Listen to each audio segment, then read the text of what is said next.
of mine, oh, still a friend of mine. Still a friend of mine, oh, still a friend of mine.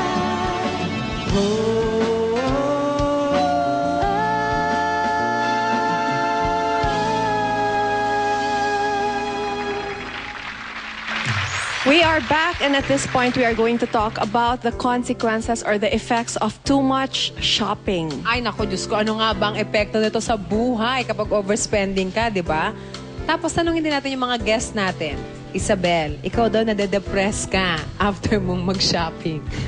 Oo, normally pag mapamahal, gano'n, nade-depress ako. Kasi parang, iniisip ko parang dapat pala nag-grocery na lang ako or alam mo yun, dapat pala parang binigay ko na lang sa parang someone na kailangan. Alam mo yung gano'n. So, in the end, parang you bought it to make you feel happy kasi nga you were depressed, pero it didn't serve that purpose pa rin. Hindi pala. Sheena, Ako, nasabihan ka na ng mom mo na makukulong ka kung kasi magka-credit nga, ayaw niya card akong bigyan ka. ng credit card Binibigyan niya lang sa akin, may limit din yung makukuha ko dun sa card ko. Tapos, iiwan yun sa akin ng mami kong may laman. Iiwan niya? Yung, as in, sobra-sobra yung laman ng card ko. Pero pag binigay niya sa akin, pag binigay ko sa kanya yung kung ilan na lang yung money ko, anak, ito na lang pera mo. O, kasi marami akong ganyan-ganyan. Dami-dami ko nang sinasabi sa kanya. Pero, sa totoo lang, pinang-shopping. Pinag-shopping mo lang? Oh my gosh.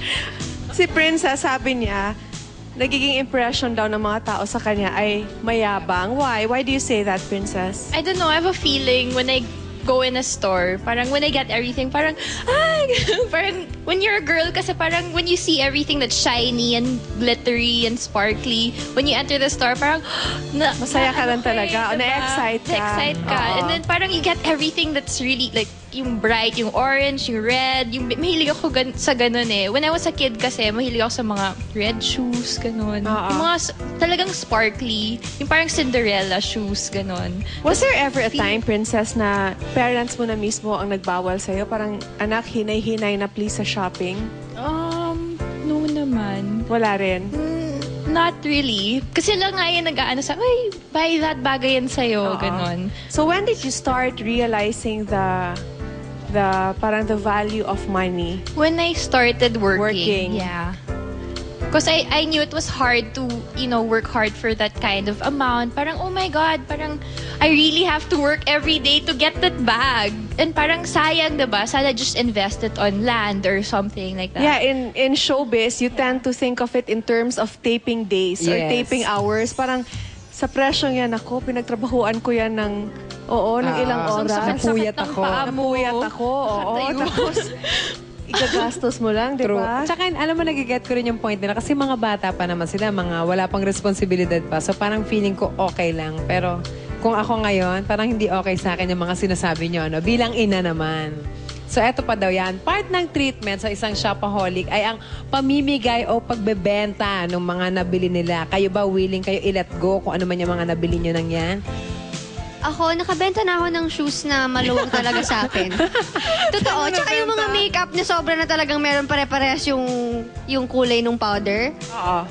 Sige, meron akong powder. Gusto mo ba to? Ganon. Parang pag, kesa naman Pinamimigay mo or binibenta? Binibenta ko. Binibenta mo. Pero kapag yung pinsan ko, gusto niya, binibigay binibigay ko mo naman. na Shoes, lang. nagbibigay din ako. Ganon. Accessories. Ikaw, Isabel, parang hindi ikaw Pinamimigay ko. Ganon. Ako kasi, pag nag-shop din ako, parang kung maganda tong color na to, lahat ng colors meron. Na Parang available. Kung perfumes naman, lahat ng mga lines na nila, binibili ko. Pero yun nga, pagdating ko sa bahay, hindi mo na magagamit, yun na, binibigay ko na lang. Oo. I do both. I give it away. And then sometimes when I think you that resell it. I need to, earn money, Oo. I sell it. I have a garage sale in the house. Di okay. okay At naman least pala. oo. Later, a psychologist will join us. Nako, a psychologist and reformed shopaholic. Nako, once upon a time, she was a shopaholic also. So see, we hear it straight from the horse's mouth. Who better to give advice than somebody like that? That's next here on The Sweet Life.